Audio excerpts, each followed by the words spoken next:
Hey everybody, welcome to the Sharp Tongue Podcast. I'm your girl Jessimae Peluso. Thank you for listening. I'm so happy you're here. And if you guys are enjoying the podcast, don't forget to leave us a review. Don't forget to rate us. We love to hear and see how you guys are enjoying the podcast. And if you have any suggestions you'd like, or even some negativity, we have a place for that. Email us, jessimaepelusocomedy@gmail.com, as well as leaving us suggestions of who you'd like to see or hear me interview, topics you'd like me to discover and discuss on the podcast as well. Not discover, but discuss. And then you can discover it because you're listening to it. And speaking of discovery, to get the podcast early and exclusive content, go over to my Patreon page, patreon.com/Jessimae Peluso. And the episode will be available in chunks on YouTube from now on, and also available early on my Patreon page. Everything's always changing, so I'm keeping up with the Joneses, the technological Joneses. And what else is happening? Oh, I'm on tour, jessimae.com for shows. I'm going to be all over the freaking country. So make sure to check and see if I'm coming to your city. That's jessimae.com/tour. I start out on tour in Everett, Washington on 4/20. Hey. And then I'll be in Florida and at the Key West, Cap City Comedy Club in Key West, Florida. So make sure to check out those dates. And I hope you enjoy this episode with me.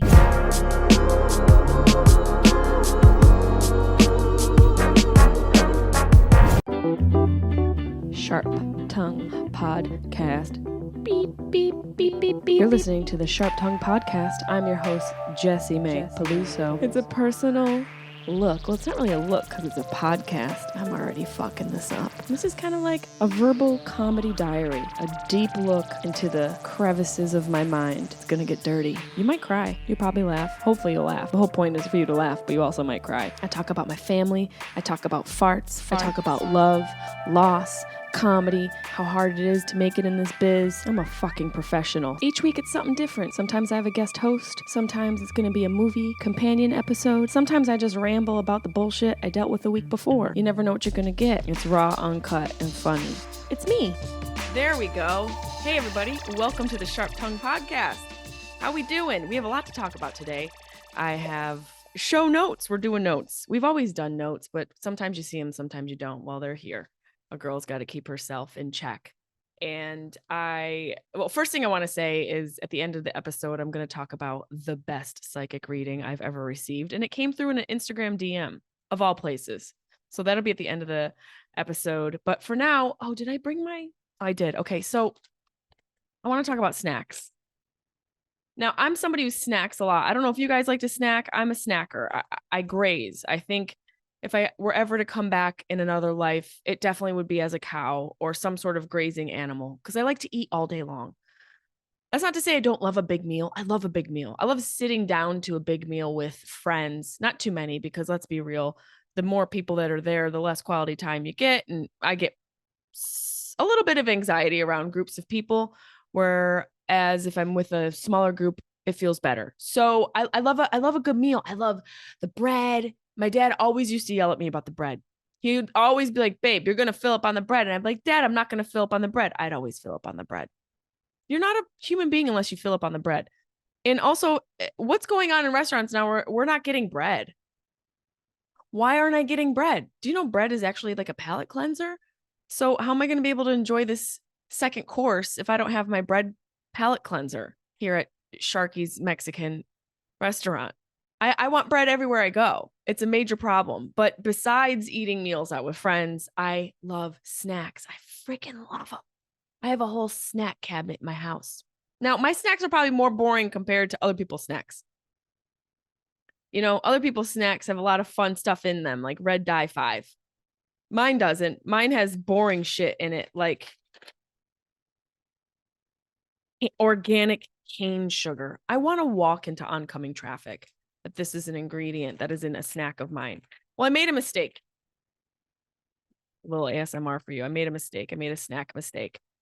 This bag of creamy peanut butter filled pretzels is a purchase I've made before and did not like it because it's gluten-free. Now, not all gluten-free products are created equally. And also just because something says it's gluten-free doesn't mean it's healthy. And it doesn't mean it's going to be freaking good. So I bought this bag before and I forgot how horrible it was. And the problem is I bought it again, but I had gone into the grocery store hungry, which is a recipe for disaster. You should never go grocery shopping hungry. You know what happens? You end up buying shit you bought before that was horrible. Sorry, Quinn, but step up your gluten-free game. This should be gluten-full. You need to make an option that's filled with gluten because I'm convinced that the gluten-free is where you went wrong. It says real ingredients taste better. Pretzels made from root vegetables and sorghum. What is sorghum? Filled with creamy peanut butter, topped with sea salt. It says root vegetables, sorghum. I know what sorghum is. It's a freaking grain. And I always love, there's always like a personal note. And no offense to the person who created this company. Good for you. It's hard to create a company, and I don't mean to shit on it, even though I just did. But the problem is that it tastes stale. Now, I think if you were to add the gluten back in, we wouldn't have a problem. But something tells me it's gluten-free for a reason, and there's always a nice little story in these smaller companies on the back of their packages. So it says pretzels reimagined.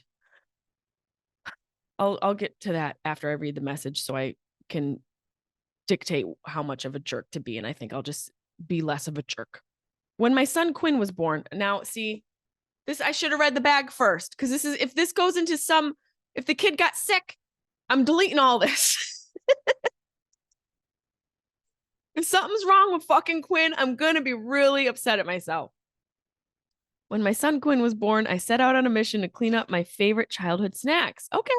It took years, but the proof that anything is possible is in your hands.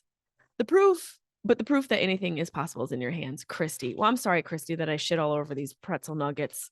I just want to try a gluten-full option. That's all I'm saying.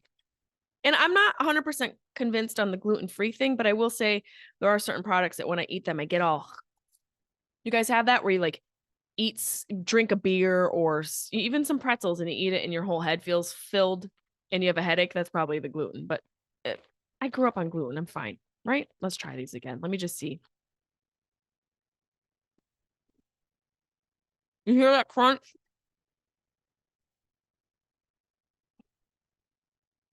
Oh, Christy, they taste good, but I gotta be honest, it feels like a molar's gonna pop out. It's a very hard crunch. The flavor's there. Generous peanut butter application. And the ingredients aren't horrible. It's not all ideal, but it's really hard to do that. And they do use hemp heart protein. Christy, I love you, but they taste stale. I'm gonna have another one. See? Karma comes quick. Imagine I die in a pretzel after talking shit about this poor kid, Quinn. Man, that's a crunchy crunch. There's too much crunch and then there's a chew in it. You hear that? It feels like I'm chewing on teeth. You ever chew and you're just waiting to enjoy it? But you gotta. This thing should come with a.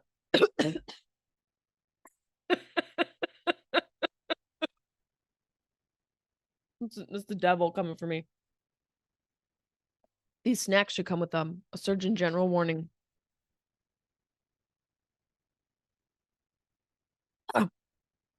That you might lose a tooth.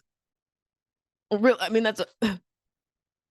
It should say extra mastication required because of all the chewing you have to do just for one piece. It's a lot of chewing, Christy. I hope Quinn's doing well, though. Send Quinn my love. And I love snacks like this. I also have this thing, I think we talked about it before, where I buy food at the wrong places. I'm the type of person when I'm waiting in line at any one of the American Trilogy shops, Ross, Marshall's, or TJ Maxx, I will buy the food in the line. I'm a sucker for that shit. And I don't know why I continue to buy beef jerky at these places. You guys remember when I bought beef jerky at Nordstrom Rack and it ended up not being good? Shocker. Markdown jerky is no good at Nordstrom Rack. That was what we learned from a few episodes back. I'm on the eternal search to find the best beef jerky purchased at a place that should not sell beef jerky. So, can't be a gas station, and it can't be like a regular grocery store. It's got to be like one of these discount stores. If somebody finds that jerky, please tell me, because I'm a sucker for some beef jerky, but apparently you can't get good beef jerky at Ross Dress for less. That seems really unfair for a place that sells socks, bedding, dog food, home decor. Something's wrong with me to think that I couldn't find some good beef jerky as well. What's the point of having a cornucopia of items if the beef jerky's not going to be good? I'm choking on the pretzel. That's what I get for talking shit. Jesus. I gotta say, I just sounded just like my dad. Jesus. I just had a flash of Joe. I'm not one to do small talk. You guys know that. Kind of why I have a podcast. Not that this is big talk, but rambling per se. I don't like to do the weather conversation that people do, but I got to tell you, the weather in LA is atrocious. And it's not helping Cuntopia 2023 at all. We thought that was going to end. I got to tell you, it rained again today in LA, and Cuntopia reopened. We opened up ticket sales again. The rides are open in Cuntopia World, and the lines are full, and we're whipping up. We got the cotton candy machine going. The popcorn machine is firing off. The kids are in line. Everyone's excited to be at Cuntopia. It's back. But sitting here in LA with this weather and really feeling how it's affecting my mood. My father suffered from seasonal depression, and I'm sure people out there also experience that. It made me wonder, what the heck do people in Seattle do? Because this is their everyday existence. The Pacific Northwest, it's rainy, it's wet, it's cold. How do they stay productive? All I want to do is stay home in sweatpants and watch reruns of Schitt's Creek and Golden Girls and episodes of Full House. Wherever I can find a sweet rerun. All I want to do is order hot comfort food, stay in cotton, and watch and stream TV shows in this weather. How does anyone stay productive? How does anyone in Seattle get anything done? I don't understand. With all this rain, they should be studied. Does anything get done in Seattle? We don't even know. And, last week we talked about dressing for depression. I mean, that's the land of Patagonia. They're not even dressed for depression. They're dressed for hiking. These motherfuckers put outfits on like they're ready to scale a mountain when it's been raining for 42 years. That's another level of ambition and motivation that I don't have when it comes to being stuck in this weather cycle. And I'm from the East Coast. What happened to me? This is what happens when you live in an area.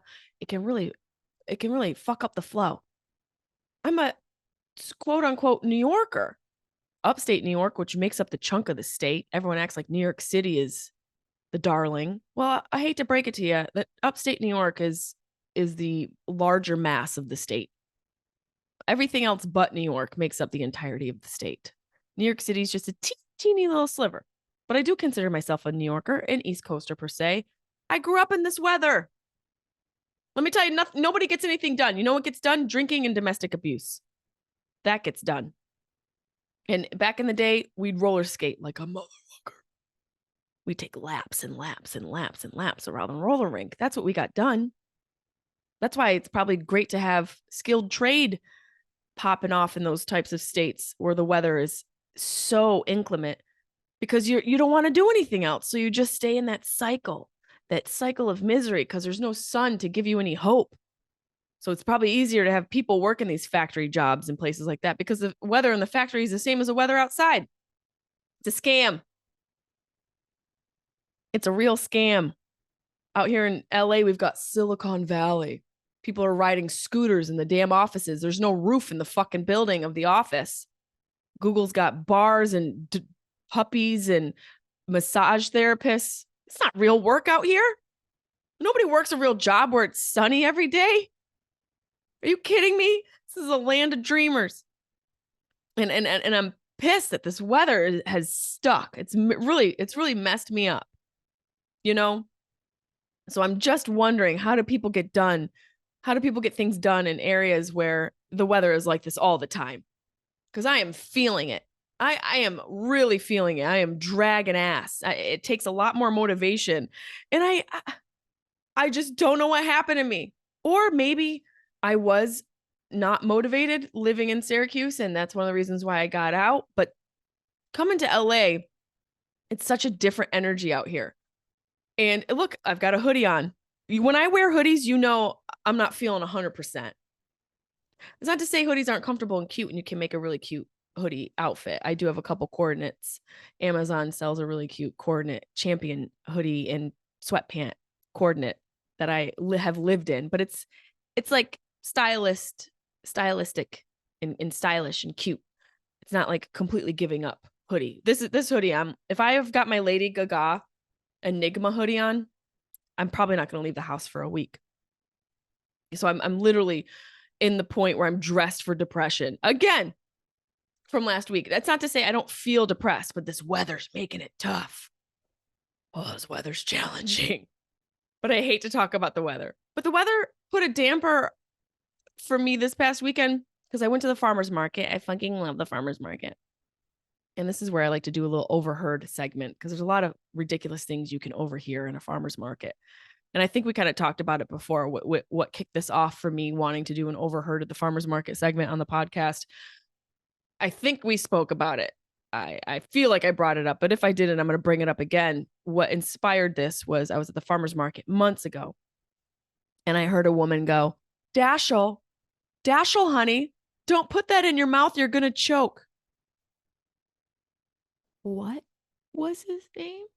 What did you call him? Dashel? I don't remember that reindeer. Is that one of the rogue reindeers? Dashel? Now, is that when you put a little bit of something in a bag, like a dash and a satchel? Is that a combo platter of a phrase? What in the Chronicles of Narnia is a Dashel? And what is he putting in his mouth? Because I think he should choke.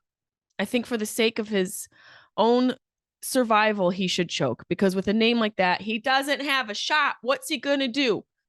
You know what Dashel's going to do? He's going to teach ayahuasca ceremonies in Venice, California, without any shoes on. He never wears shoes. Dashel's going to be the guy who is a millionaire walking around Venice shoeless, who does ayahuasca ceremonies. That's what Dashel's going to become. That doesn't sound horrible, but it sounds like he might be a real douche. There's no way Dashel's not turning into a douche. And that's why I was like, I need to do a segment where I start remembering and recording what women say at the friggin' farmer's market. And I wish I would have taken a mental note of what this woman looked like, because there's no way she doesn't frequent this market every week. With naming her kid like Dashel, she probably has every reusable bag any store has ever made. And she's made that into a quilt with her own 2 hands. And that's the only thing that the house can use to stay warm. She refuses to put the gas on because she wants to save the whales. She doesn't understand how the two are connected, but she knows she is a martyr. She doesn't know she's a martyr, but she is a martyr. She's a martyr fucker. And any woman who names her kid Dashel, if you're listening to this, I doubt you are, because there's only the one woman that we are talking about. There's no way there's another person named Dashel. If there's a Dashel out there, please hit me up. Jessimae Peluso comedy at gmail.com. Tell me how you feel about being a Dashel. Maybe I'm wrong. Doubt I am. I could be wrong. And I got a snack for you. Dashel definitely is going to want to snack on Quinn's snack. There's no way Dashel's eating fucking gluten. Are you kidding me? There is no way Dashel's putting a dash of gluten in that friggin' pie hole. His mom wouldn't dare let him look at gluten. Dashel, honey, don't you look at gluten, honey. It's going to make you choke. Just the sight of gluten. You're going to choke on that. You're going to die. Honey, don't look at gluten. You'll die. Dashel. So that's not what we heard this week. That was the inspiration for Overheard at the farmer's market. And I'm attacking Quinn's creamy peanut butter filled pretzels, and now I'm attacking Dashel. This week I heard at my coconut milk stand, which is called Cocoa, I believe. It's the greatest coconut milk I've ever had. And I know people say that a lot. People get really excited about the things that they use. This coconut milk is to die for. So if you can go to this Mar Vista farmer's market, I hate to blow things up, but I want someone to enjoy this as well. The coconut milk is amazing. So I stand in line for this coconut milk. I'm standing in line and I see this girl who I know. And there's a bunch of these girls in LA who probably in their free time, map out all the walls they want to take photos in front of. It's a very specific girl. They wear outfits that you have seen Kim Kardashian in. Everything's cropped. Everything's just under the boob. It's Lululemon pants and cropped fluffy jackets. And, she's in a white sneaker holding a reusable coffee mug that I hope has shards of BPA in it. She's standing there and the woman's pouring a strawberry coconut milk into the glass jar, because that's how we're saving the turtles now. Everything's glass. We put plastic straws. We put glass straws in plastic cups, and we put probably, this processed coconut milk that's causing whatever problem that is into glass jars, and we act like we're solving the problems that we have caused. It's over. Nothing we're going to do is going to help anything that we've done already. We're fucked. George Carlin had it right in that bit where he talks about we're not the ones. Mother Nature is going to be fine. We don't need to worry about Mother Nature. She's going to shake us off like fleas. We act like any of the efforts we're making are going to help her. We're fucked. Anyways, the wave is coming. The sixth extinction is right around the corner. Hope you enjoy your cup of coffee. Have the bowl of cereal. Have a bowl of ice cream. We're all going to die. Anywho, so this girl's standing there in her Kim Kardashian carbon copy outfit, acting like she's original. And the woman's pouring the strawberry coconut milk into the glass bottle. And the girl goes in the tone that is native to LA, in the intonation and the cadence that is very specific to LA. These girls speak a very specific way, and it's so contrived and it's not real, and they all sound the same. Even some gay guys sound like this, and I just don't buy it. It's not authentic. It's not authentic at all. To show me your authentic self. And it's a very hard thing to come by in LA. This is not a town built on authenticity. It's a town built on compliance and people who are sycophantic and people literally trying to be somebody else.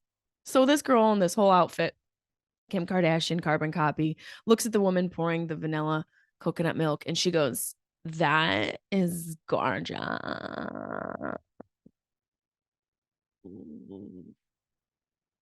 Legend has it she's still saying gorgeous. I guarantee you that the woman is gone. The farmer's market is gone. There's no one pouring anything. And this bitch in this outfit that every other bitch wears in LA is still standing there going, "That's gorgeous." And the woman pouring is like, "I know." And then the girl goes, "No, that's actually gorgeous. I wanted to stab her in her neck." Not literally. I would never do that, but you're just like, you're not a real person. You're not a real person. Oh my God. Like, literally. Donnell Rawlings has a funny joke where he talks about how white girls add LY to everything. Literally, seriously, indubitably, honestly. And this girl said, "No, like, actually gorgeous." Like, gorge. When a girl says gorge, I want to gorge my eyes out, is what happens. And you know what I realized what Cutopia is? It basically is my intolerance of inauthenticity. That's what it is. In everything. And this moment made me so aggravated. I wanted to be like, girl, find your identity. Because Kim Kardashian's is taken. You have to find your own identity. You can't, and I realize that as children, the way we learn is to copy. But at some point, you become an adult. And I think that's why there's certain outliers in society who just stand out as cool, like certain artists that are just cool because they don't mimic. Even though I'm a firm believer that there are no new ideas. It's just old ideas reimagined. Same with people. We're just a version of somebody else reimagined, but there still is a possibility for originality. And that's all I'm asking for. So it's just some fucking originality. You have to find your identity, your own identity. And so many people are so afraid to not fit in that they'd rather take on the identity of a society or a culture or a person rather than be an authentic version of themselves. And I say version because I think we can be authentic in different ways in different scenarios. I think we can have a variation of who we are depending on where we are. It doesn't mean that we're lacking authenticity. It just means that we adjust. It's kind of a part of being a civilized human being in modern society. You have to adjust a little bit. So when I'm home with my niece and nephew and hanging out at home with them in Syracuse, New York, I'm a different version of myself than I am when I'm on stage at a comedy club, or that I am on a date at a nice restaurant, or that I am in the presence of a sick family member. These are all versions of who we are, but they're still authentic to our essence. They're still an actual piece of who we are. It's not like just a contrived way of being because I'm afraid to fit into society. That's the problem. People live and act in a way in order to be accepted. And I think what it takes to find your own identity is to do it at the risk of not being accepted, to not care about that, to not have that be the goal or the motivating factor in all of it. It's just it's just so people live with so much contrivance in this world, and I don't know if I'm using that word properly, but that's what comes to my mind is contrivance, and in the way people act and the way people step out. And this girl just was the epitome of contrivance. She doesn't know who she is, and that's okay. That's okay, but at some point you gotta crack the shell that you've put on in order to fit in, and you have to be okay with not fitting in, because the craziest thing happens is that when you stop trying to fit in, you create your own lane and you start to attract more people who are more authentic. And the people who are fake and phony will fall to the wayside. And that's what you want anyways. So that's what pissed me off about this girl. But it also was a reflection of where I'm at in my life, in my journey for authenticity, and trying to let go of preconceived notions and ways I think I should be and how I think I should act, and just worrying about what everyone fucking thinks. Who gives a shit? I love that saying, or, I don't know who said it, but basically, we spend so much time worrying what people think of us, and those people are just worrying about what other people think of them. We're all worrying about the same thing, and it never comes to, fruition, because it's just not real. No one's worried about you that much. So why are you going to waste your time being a version of somebody else who doesn't even want to be that person authentically? That's not who Kim Kardashian is. It's not even what her face is. And I know this is a topic that has been discussed at exhaustion, and I am by no way shitting on any girl living how they want to live. Great, live your life. But if you are living the way another person is living, you're wasting your life. That's all I'm saying. Kim Kardashian is a version of herself that is, I believe, totally inauthentic, literally inauthentic. And as a woman, do whatever you want to do to make yourself feel good. Okay. But let's not try and sell it like it's natural beauty, is all I'm saying. And let's try to be a little bit more original. I want originality. Come at me with your originality. I get so exhausted by these girls. That's actually gorgeous. She was talking about the strawberry coconut milk.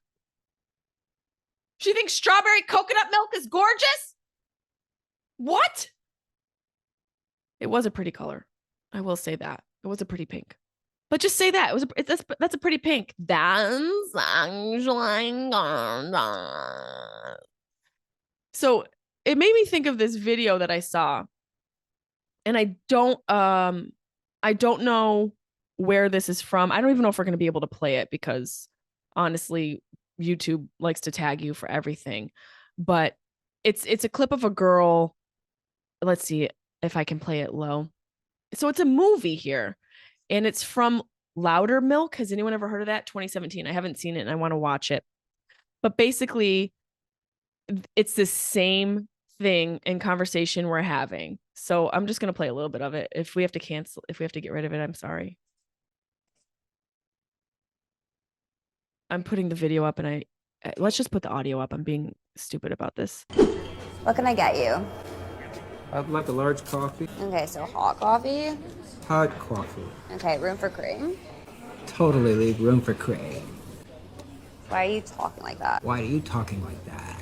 Because this is my voice? This is my voice. No, it's not. I heard you talking a minute ago. I know you don't talk like that. Neither do you, because nobody actually talks like this. You choose to talk like this, and today I chose to talk like this. Pretty fucking annoying, isn't it? Why are you so rude, man? Just stop doing that. I can't help it. This is my voice. No, it's not. It's an affectation that annoying teenagers and rich people use to sound like they don't give a shit. Except you work in a coffee shop, so I know you're not rich, and you don't look like a teenager. Unless you're Eunice Kennedy Shriver, knock it off. So just because I talk like this means I don't give a shit? And what exactly am I supposed to not give a shit about? That's an excellent question to ask yourself in your actual voice. Excuse me. Some of us would like to order. Fuck everybody. Fuck You're a everybody. total dick, man. There you go. Good. You're talking. So I don't know. Hopefully that we can play that, because Deb and I tried to play some stuff last time and it got flagged. So apologies if that was a total waste of time, and I'll have her insert it as well. We'll try to make it work. But basically, it's a clip from Loudermilk where this girl has an affectation and she's talking a way she learned to talk, and she's grown enough to be original. And that's what I want to challenge you guys to just do something original for yourself. Do in how you know it's something original is if it fucking scares you. That's how you know if it's something original, is if it's scary and if it feels like you're afraid of what people are going to think. And it's not to not be afraid of what people think, but in your endeavors, if that's something that comes up, it means you're doing something that might matter. It means you're doing something that might be freaking original. So why not do that? What a waste of life to live somebody else's who isn't even living their life. Let's at least, if you're going to be a copycat, at least pick somebody fucking interesting. Pick somebody interesting. Emulate somebody who's actually accomplished something besides lipsticks and clothes to tuck in your fat and faces that don't even match what they once were.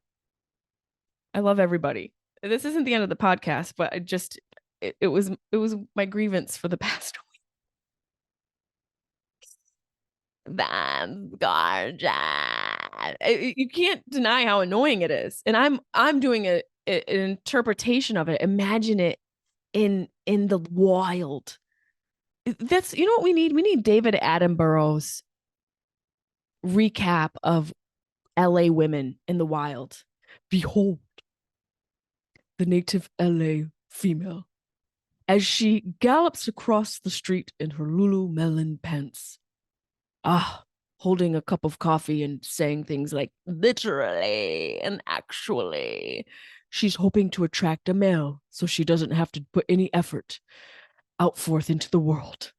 That's exactly what we need. And I feel like I need to make that sketch to prove a point.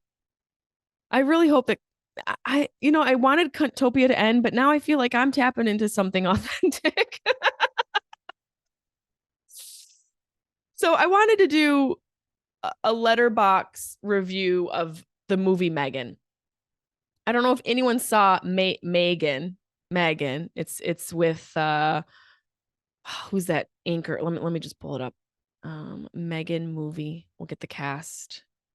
I love the girl who's in it. I think her dad's somebody famous. Allison Williams. I think her dad is that famous newscaster.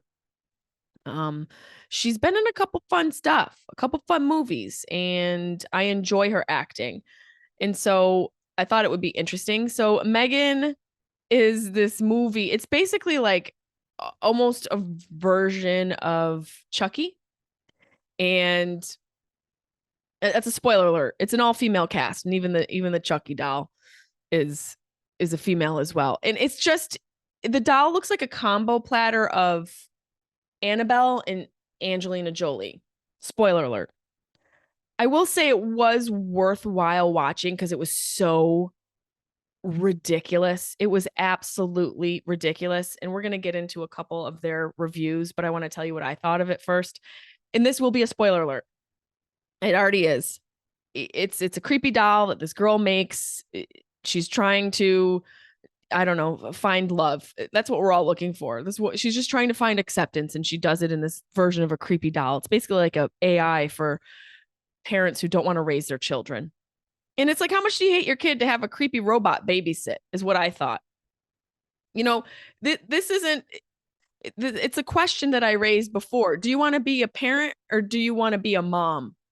Like, do you want to have a kid or do you want to be a mom? Those are two different questions. And for anybody who buys the Megan doll, they obviously just wanted to have a kid like it was an accessory because they're willing to have a Chucky doll babysit it for the rest of its life. Now, I spent a lot of time alone. I think I could have thrived with a Megan doll. But, the way this doll looks, a little creepy. And I think my parents at least loved me.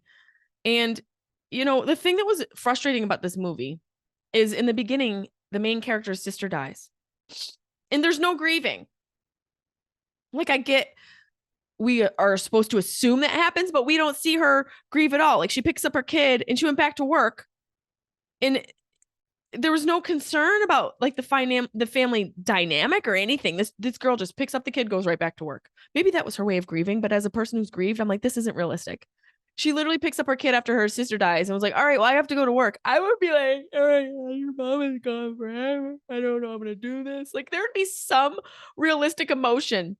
If I got stuck with my sister's kids, I would be freaking out. I wouldn't know what to make them to eat. I would be so stressed. But this girl's like, all right, I have to go back to work. I'm busy. I mean, and when she was making this doll that was meant for children, this is where when you watch movies, you're like, come on, you're not thinking. You got to think, because everyone who's watching the movie is going to think of everything. So you have to think of everything and then some. So she's making this doll that's meant to be and spend time with kids, but she doesn't set any parental controls. Even our remote controls have parental controls.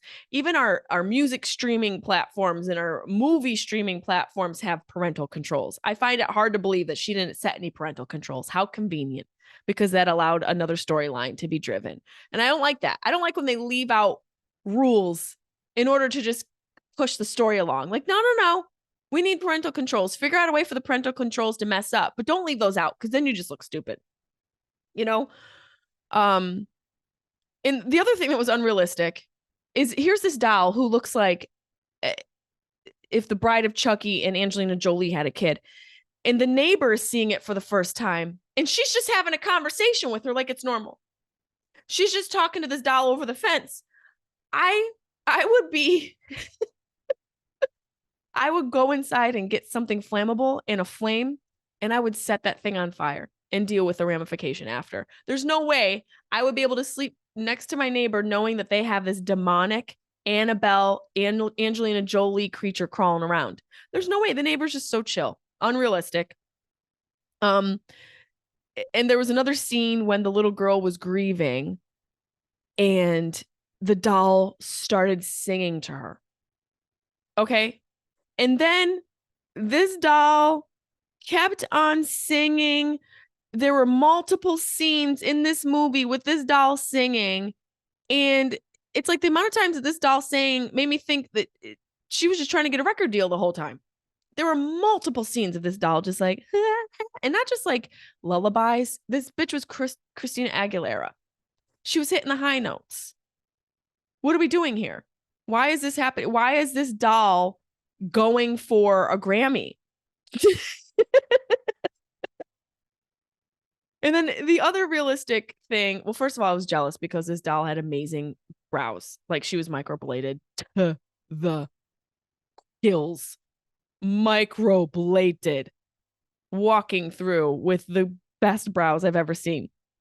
The other thing that was frustrating is, here's this like multi-million-dollar asset. Like, there's no way that this AI didn't cost less than $1 million, right? This thing must have cost a couple million in patents alone. And she goes to this day camp where she's trying to like emotionally integrate her newly orphaned niece into the world. And she just leaves this multi-million-dollar asset on a bench with all these other toys. Inconceivable. You mean I'm supposed to believe that she's going to leave this thing that is her career-breaking invention on a dusty bench next to stuffed animals that weekend dads won at a carnival? I'm not that dumb. What are you doing? This is bad writing. This is why we can't have nice things. And the creepy boy, the creepy boy, there's a real creepy boy moment in the woods that was a little unsettling. It was giving January 6th. It was giving Proud Boys, and the way that this doll ran at him was one of the best parts of the movie. This doll got down on all fours and galloped towards this little entitled boy. And it was the greatest thing I had ever seen. So just fast forward to that scene and enjoy that. That was a redeeming scene. I just, it was a real problem, and I was fine with the creepy robot doll. I could kind of deal with it. She's just kind of like a little creepy doll with batteries. I think she actually plugs into the wall, kind of like a cell phone. But when she killed the neighbor's dog is where I got real pissed. I told you there's going to be spoiler alerts. And if there's a dog and a creepy doll, one of them ain't surviving. And we know who. And the other unbelievable factor is, besides this girl being microbladed to death with her microbladed eyebrows, she had a blowout the entire time.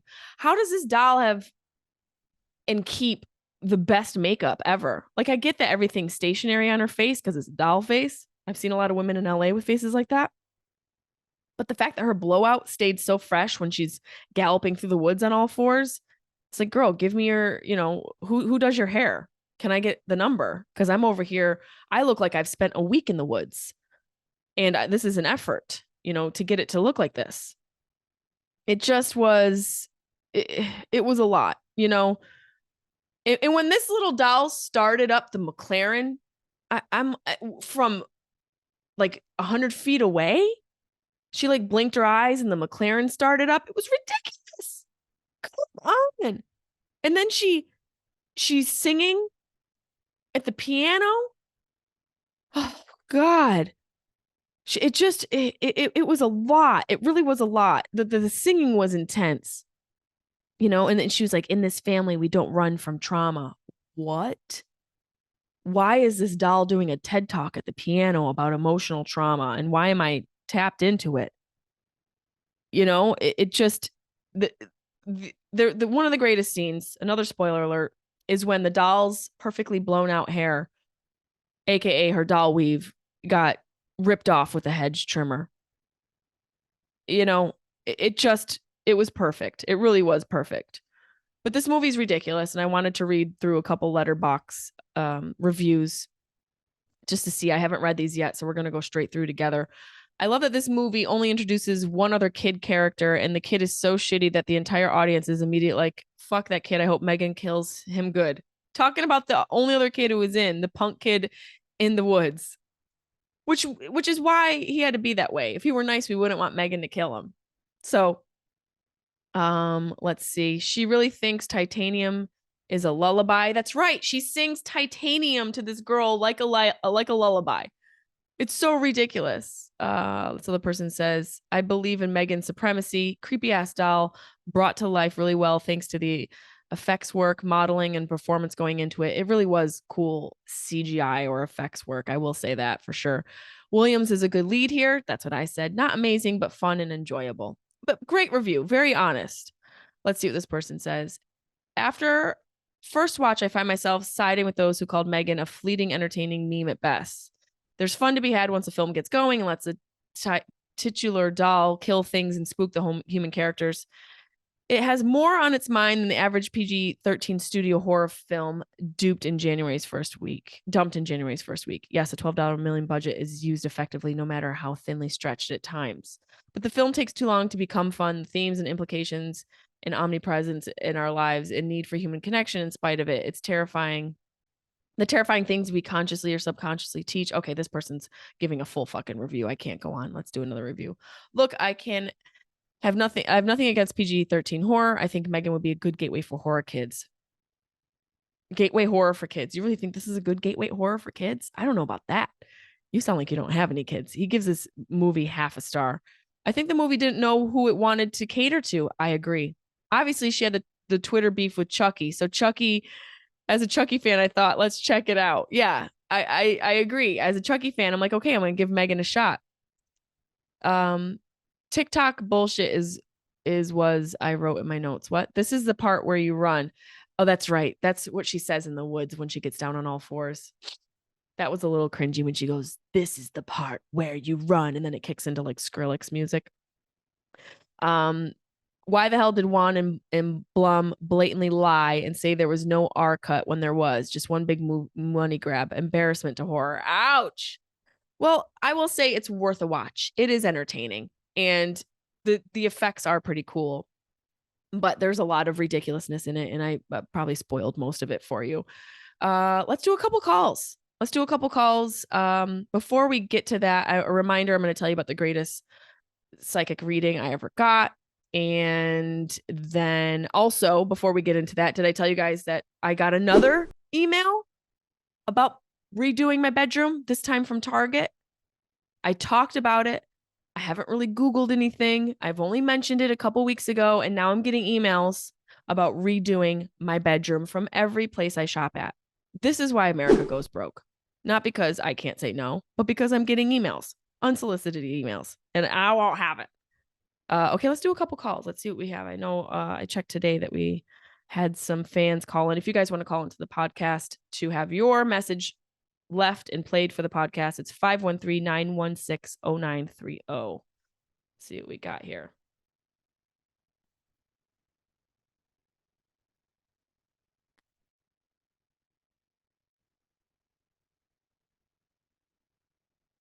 Okay.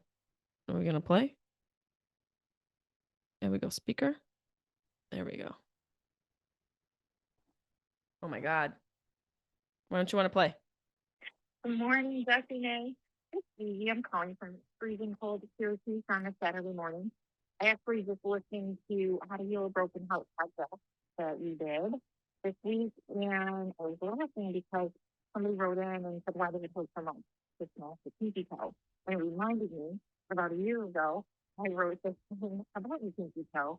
So basically, if you want to compliment somebody on their strength and resilience, just say you're as tough as a pinky toe. And this is why it's the best compliment. We were created with 5 toes on each foot for balance. But the pinky toe is the little one who is consistently smashed and hurt, possibly broken, and no way to cast it to heal it. It has to learn over and over how to heal itself. It's by far the toughest toe, because even though it hurts so bad, it must continue to do its job until it heals, only to be smashed another day. So I just thought I would share that. Damn. You and Carly in Syracuse one of these days. Next time you guys come, it's on my bucket list. I'm going to do it. So hope you're having a nice, warm LA Saturday while I freeze my ass off here in Syracuse. And yeah, see you on the next podcast. Bye. That was lovely. And what a great anecdote. So be the little toe. Thank you so much. And hey, from Syracuse, girl, come to one of my shows soon. I'll let you know when I'm going to be in Syracuse.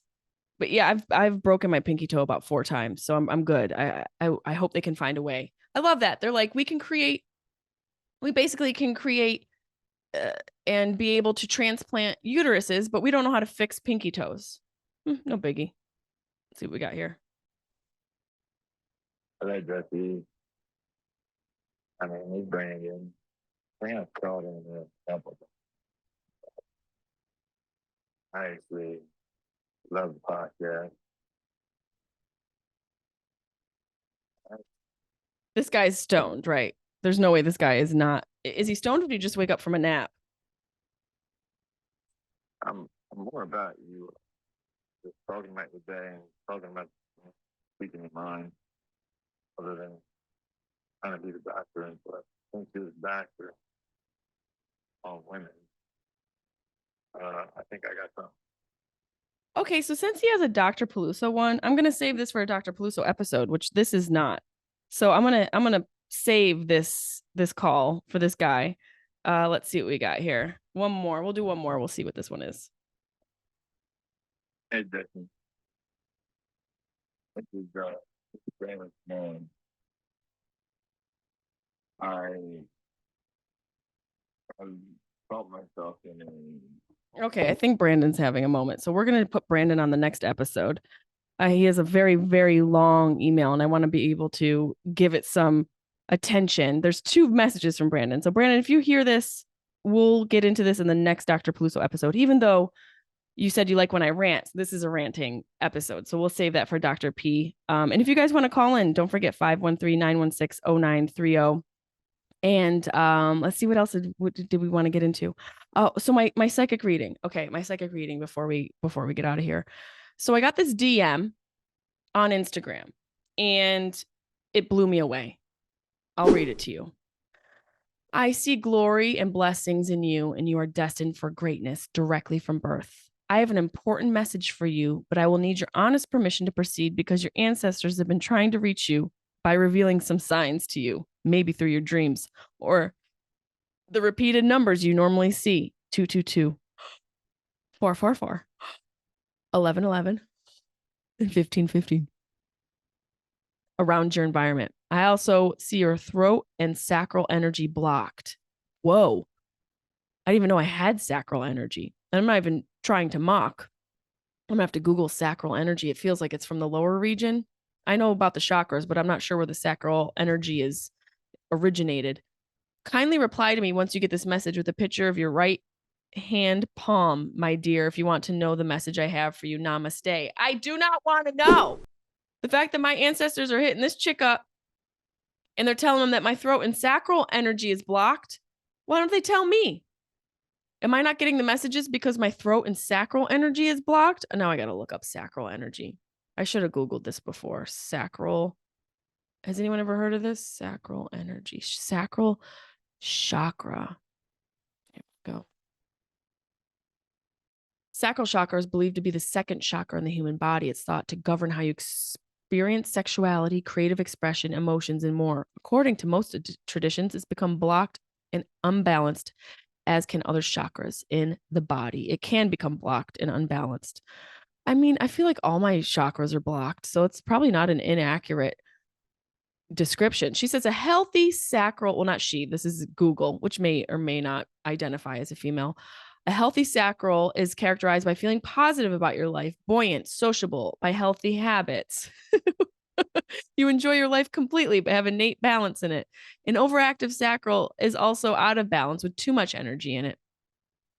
Which emotion is stored in the sacrum? Sacral chakra elements: emotions, creativity, sensitivity, sexuality, intimacy, emotional well-being, and self-expression. I mean, sure, maybe my sacral energy is a little blocked. My throat energy, I feel like that could use some blockage, to be honest. I feel like we could shut that down a bit and I'd be okay because I've got 45 podcasts. Well, hopefully I can get that clip up from that movie. Let's see what the heck was this movie called again? Flocker Louder Milk from 2017. It was just so spot on. It really was a gorgeous clip, and I hope you guys can really listen to it. Shout out to one of my Maybays. Someone sent me a screen grab. They were listening to American Trilogy, the episode last week, I believe it was. And when she screen grabbed it to me, it was Tuesday, March 14th at 4:20. Hey, so shout out to that fan. I didn't see what your name was. I apologize, but thank you so much for sending me that. If it's you and you hear this episode, just send me another DM so I can find you again and shoot you a little love. And yeah, I appreciate you guys. So make sure you do what you can to discover your own true identity. Don't live the identity of other people, because most people are just living for the acceptance of people they don't know. And I really want you to dig in deep and find what your true identity is and not be afraid to not fit in or not be afraid to disappoint people. I hope I didn't disappoint you guys this week with this episode. I appreciate you so much. Please leave us a rate and review. Shoot us an email if you have any suggestions about who you'd like to see me interview or topics you want me to cover. JessimaePelusocomedy@gmail.com. Thank you guys so much.